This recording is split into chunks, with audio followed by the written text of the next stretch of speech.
Hello everyone. आज हम पढ़ने वाले हैं एथिक्स, ठीक है। और एथिक्स में पढ़ने वाले हैं मोरल्स, और इससे पहले की सारी टॉपिक्स कवर हो चुकी है, तो आप प्लेलिस्ट में जाके देख सकते हैं, ठीक है। तो ये जो वर्ड है मोरल, ये टर्म कहाँ से आया? लैटिन वर्ड से ये आया है, ठीक है, मोरलिस से। तो मोरलिस का क्या मतलब होता है? मोरलिस का मतलब होता है ट्रेडिशनल कस्टम्स और बिहेवियर, ठीक है। मोरलिस किससे आया है? मोस या मोरिस वर्ड से मोरलिस आया है। तो ये मोरल्स जो है ये लैटिन टर्म है, जिसका मतलब क्या है? ट्रेडिशनल कस्टम्स और बिहेवियर। डेफिनेशन अगर देखें तो मोरल्स क्या है? ये इंटरनल गाइडलाइंस है, ठीक है।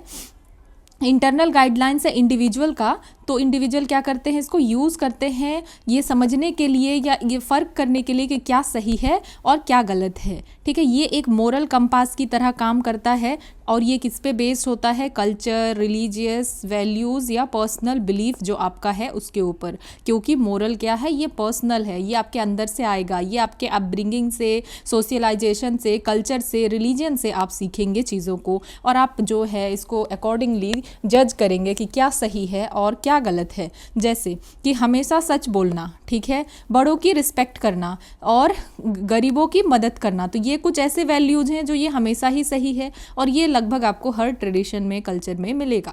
तो ये क्या है? आपका अपना जो है कॉल है कि क्या आपको सच बोलना है या आपको झूठ बोलना है, आपको बड़ों का रिस्पेक्ट करना है या नहीं करना है, ठीक है।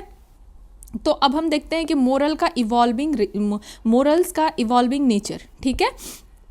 तो मोरल कोड क्या ये स्टैटिक है? ये स्टैटिक नहीं है। आज आप जो सोचते हैं ज़रूरी नहीं कल भी आप वही सोचेंगे। ये चेंज होता है टाइम के साथ और आपके सोसाइटल वैल्यूज़ के साथ, कि आप अगर इस सोसाइटी में हैं तो आपका मोरल कुछ और हो सकता है, लेकिन अगर आप इस सोसाइटी में हैं तो आपका मोरल कुछ और हो सकता है। तो ये टाइम के साथ भी चेंज होता है और सोसाइटल वैल्यूज़ के साथ भी। जैसे इसको हम कैसे समझे कि स्लेवरी जो है क्या था? एक टाइम पे मोरली एक्सेप्टेबल था, लेकिन इसको यूनिवर्सली अब कंडेम किया जा रहा है, ठीक है। जैसे कि विमेन का राइट था पहले वोटिंग या प्रॉपर्टी को ओन करने का, इसको पहले डिनाई किया जाता था कि ज़रूरत नहीं है, लेकिन इसको अब क्या जो है, अब क्या कहा जाता है? नहीं, विमेन को ये सारे राइट्स मिलने चाहिए। तो अब ये मोरल इम्पेरेटिव बन चुका है। तो मोरल होना क्यों ज़रूरी है? आप इंटरनली एथिक्स को हमने पढ़ा, अब हम इनका कंपैरिजन भी पढ़ेंगे, ठीक है। तो मोरल होना क्यों ज़रूरी है? तो इससे सोशल कोहेजन बना रहेगा, ये एक सोशल ग्लू की तरह होगा, पीसफुल को एग्जिस्टेंस बना रहेगा सोसाइटी में, ताकि आप जो डाइवर्स जो है व्यू पॉइंट्स है तो उसको आप एक्सेप्ट कर सके। टॉलरेंस बना रहेगा, इंक्लूसिविटी बना रहेगा और कन्फ्लिक्ट फ्री सोसाइटी रहेगा, और ये एक रिपल इफेक्ट क्रिएट करेगा। अब रिपल इफेक्ट कहने का क्या मतलब है? कि अगर कोई मोरली बिहेव कर रहा है, ठीक है, तो वो दूसरे को भी क्या करेगा? इंस्पायर करेगा कि इथिकली एक्ट करो। तो इससे क्या बनेगा? पॉजिटिव और मोरल क्लाइमेट एक बना हुआ रहेगा। मतलब क्या? कि आप दूसरों से सीखते हैं। अगर कोई मोरली बिहेव कर रहा है तो डेफिनेटली आप भी अगर उससे सीख रहे हैं, वो आपका आइडियल है, तो उसको देखकर आप भी मोरली बिहेव करेंगे। अगर कोई सिविल सर्वेंट है और वो जो है ब्राइब को मना कर रहा है, तो जो भी जूनियर स्टाफ है वो भी तो देख के सीखेंगे ना, कि जो हमारे सर हैं वो ऐसा कर रहे हैं या हमारी मैम ऐसा कर रही है, तो हम भी ऑनेस्ट ही रहें, ठीक है। Then foundation of justice. तो मोरालिटी ही बेड रॉक है किस चीज़ का? फेयरनेस और जस्टिस का। इससे क्या इनकरेज होगा? Encourages respect for rights, equal treatment for all citizens. तो मोरालिटी क्या है? Foundation of justice. और ये क्या इंश्योर करता है? मोरल हेल्थ को भी इंश्योर करता है। जिस तरीके से गुड न्यूट्रिशन चाहिए होता है बॉडी को, उसी तरीके से अगर आपके पास मोरालिटी है तो वो आपके कैरेक्टर को नरिश करेगा और आपके पर्सनल वेलबींग के लिए, आपके माइंड के लिए भी अच्छा रहेगा, ठीक है। देन इससे क्या होगा? अगर आपका मोरल हेल्थ अच्छा है तो इनर पीस, इंटीग्रिटी और सेल्फ रिस्पेक्ट बना रहेगा। Helps find common ground. तो इससे हम क्या कर सकते हैं? कॉमन ग्राउंड भी खोज सकते हैं। कैसे? Shared framework for resolving disagreement and defining what is right and what is wrong, ठीक है। तो मोरालिटी आपको एक कॉमन ग्राउंड में लेकर के आता है कि क्या सही है और ये क्या गलत है। एक शेयर्ड फ्रेमवर्क है। Aids in collective ethical decision making. तो यहाँ से हम क्या कर सकते हैं? कलेक्टिवली एथिकल डिसीजन कर सकते हैं, एथिकली जो है डिसीजन को बना सकते हैं।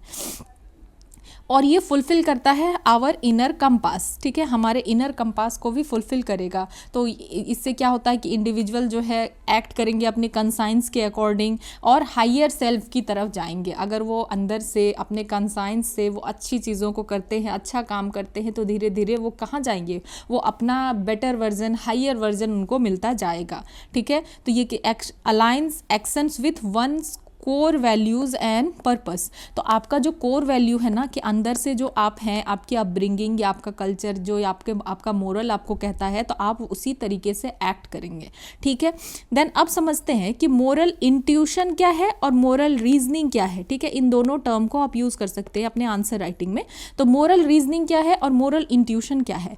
तो मोरल इंट्यूशन का मतलब है कि इमीडिएट ऑटोमेटिक मोरल जजमेंट जो आप बनाते हैं विदाउट कॉन्शियस रीजनिंग, कि आप इसको कॉन्शियसली सोच नहीं रहे हैं, लेकिन आपका इमीडिएट एक होता है ना, इंट्यूशन आपके अंदर से आ रहा है, इमीडिएट आपको उस चीज़ के ऊपर आप रिएक्ट कर रहे हैं, ऑटोमेटिकली आप मोरल जजमेंट दे रहे हैं, ठीक है। ये किसके द्वारा ड्रिवन होता है, मतलब कैसे आप दे पा रहे हैं, आपका कुछ इमोशन है उससे रिलेटेड, एम्पैथी है या कुछ इंस्टिंक्ट आपको है या कल्चरल कंडीशनिंग के अकॉर्डिंग आप उस सिचुएशन पे या आप उस तरीके से रिएक्ट करते हैं, ठीक है। तो मोरल इंट्यूशन क्या होता है, बिना सोचे समझे एक होता है ना इमीडिएट जो रिएक्शन आ रहा है, ऑटोमेटिक मोरल जजमेंट जो आ रहा है, वो मोरल इंट्यूशन है।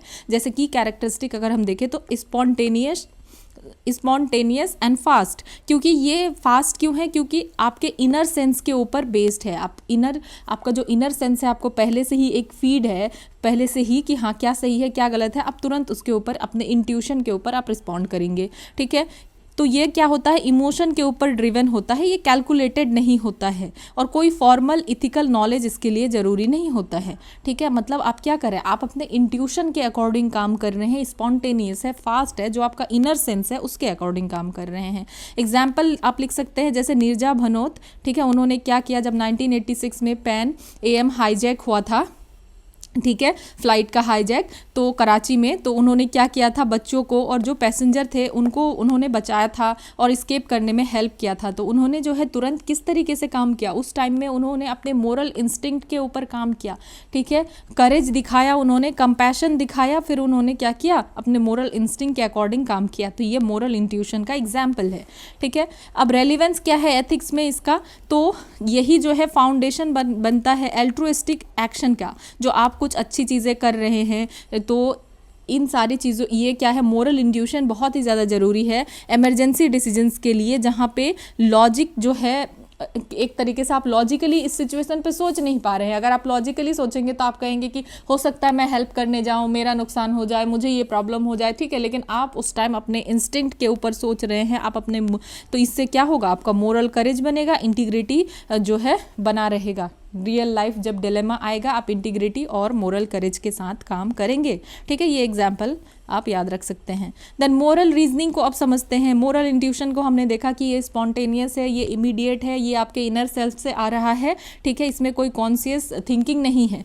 अब इसमें क्या होगा, यहाँ पे कॉन्शियसली आप कुछ सोच रहे होंगे, लॉजिकल होगा और सिस्टमैटिकली एनालाइज किया जाएगा, ठीक है। एनालिसिस के बाद ही इथिकल डिलेमास का, कि अगर आप कोई सिचुएशन में फंसे हुए हैं तो यहाँ पे आप बहुत ही अच्छे से कॉन्शियसली, लॉजिकली, सिस्टमैटिकली सोच रहे हैं, ठीक है। तो इसमें एथिकल प्रिंसिपल भी इन्वॉल्व होगा, कॉन्सिक्वेंसेस, जस्टिस, फेयरनेस, ये सब भी इसमें इन्वॉल्व होगा। ये जो है आपका मेनली क्या हो जाएगा, पर्सनल हो जाएगी, ये आपके इमोशन पे हो जाएगा और यहाँ पे आप रीजनिंग करेंगे, एथिक्स के ऊपर डिपेंड होकर के सारी चीज़ों को आप करेंगे। तो इसका की कैरेक्टरिस्टिक क्या है, ये डेलिब्रेट और स्लो होगा। वो तो इमीडिएट था क्योंकि हमने अपनी इमोशन के ऊपर जो है तुरंत उसके ऊपर एक्ट किया, और ये डेलिब्रेट और स्लो होगा क्योंकि ये लॉ के ऊपर, ड्यूटी के ऊपर, कंसिक्वेंसेस और जस्टिस थ्योरी के ऊपर बेस्ड होगा। एग्जाम्पल अगर देखें कि अगर कोई जज है तो वो क्या कर रहे हैं, अगर कुछ भी वो फेयरनेस अगर इंश्योर कर रहे हैं तो वो पहले एविडेंस को देखेंगे, सारी चीज़ों को देखने के बाद, कॉन्स्टिट्यूशनल प्रिंसिपल को अप्लाई करने के बाद ही वो किसी बात तक आएंगे। तो ये क्या हो गया,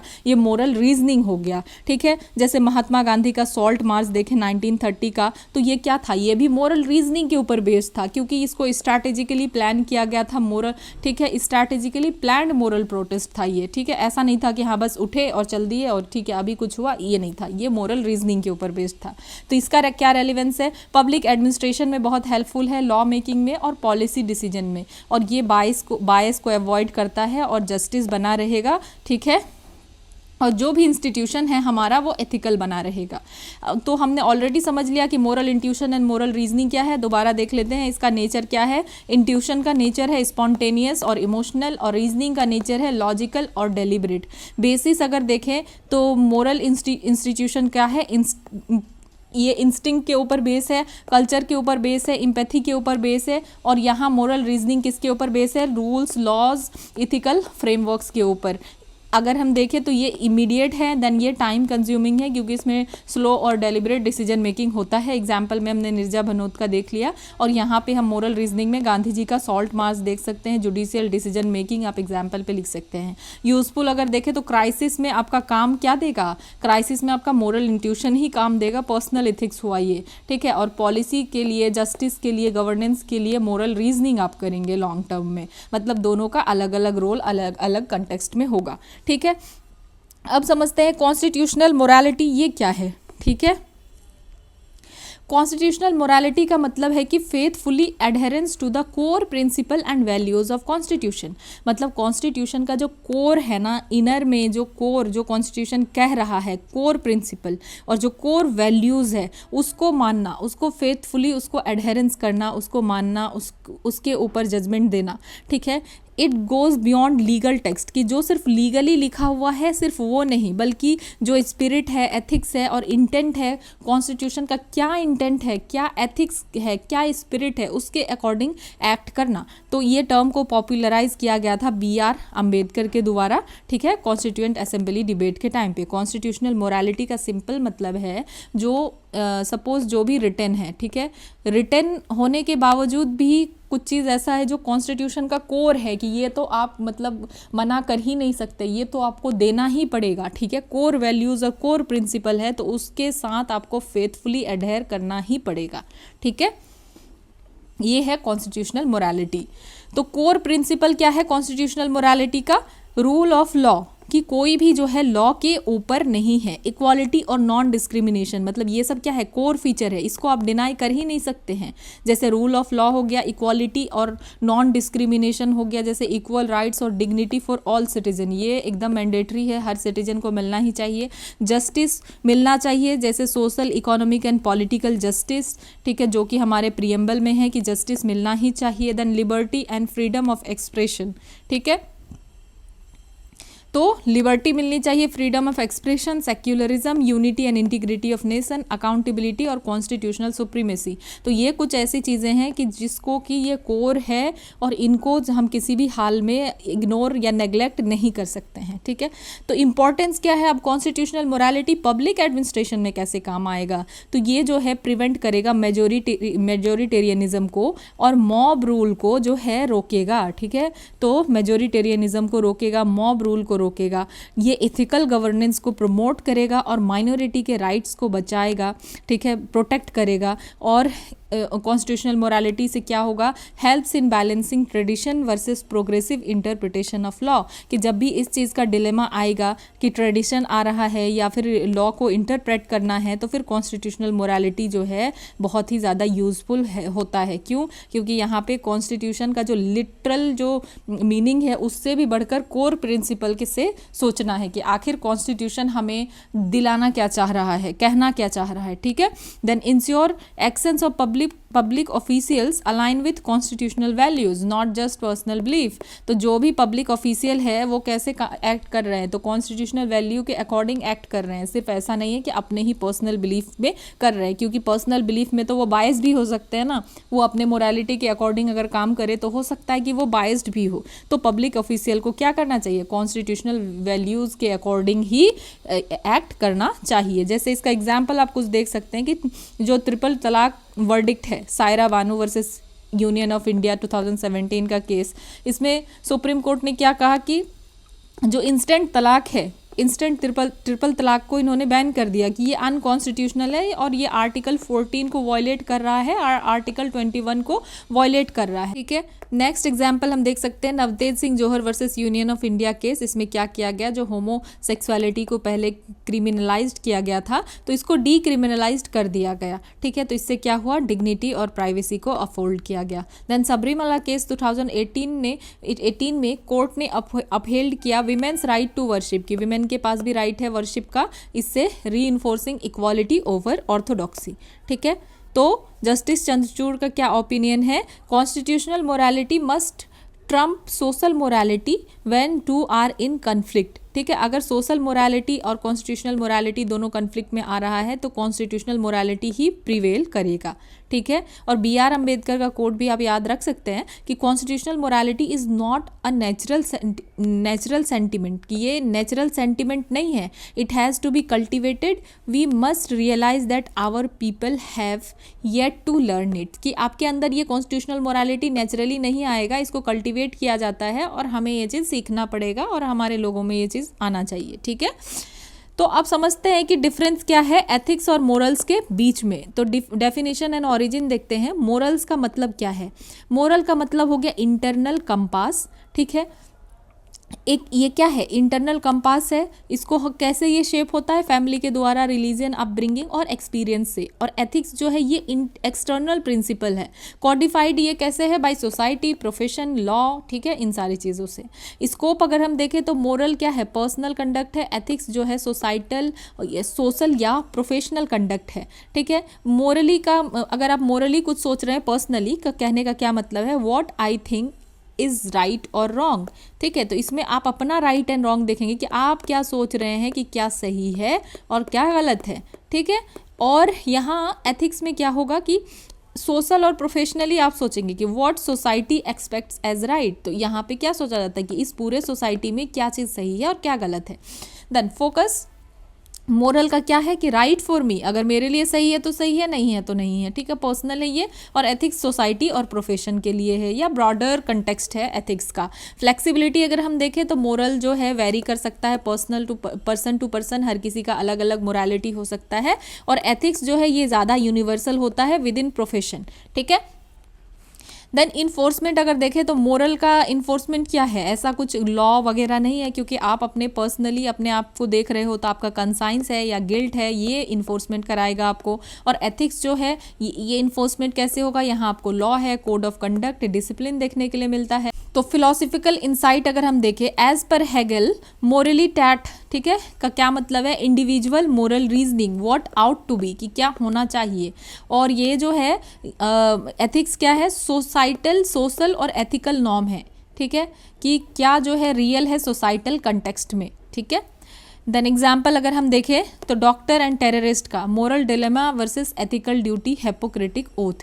तो यहाँ पे हमें क्या देखने के लिए मिलता है डॉक्टर और टेररिस्ट के केस में, कि मोरल डिलेमा आ जाता है कि हो सकता है एक डॉक्टर को सही नहीं लग रहा हो टेररिस्ट को ट्रीट करना, लेकिन उसका एथिकल ड्यूटी है कि उसके सामने जो भी पेशेंट आएगा उसको ट्रीट करना पड़ेगा।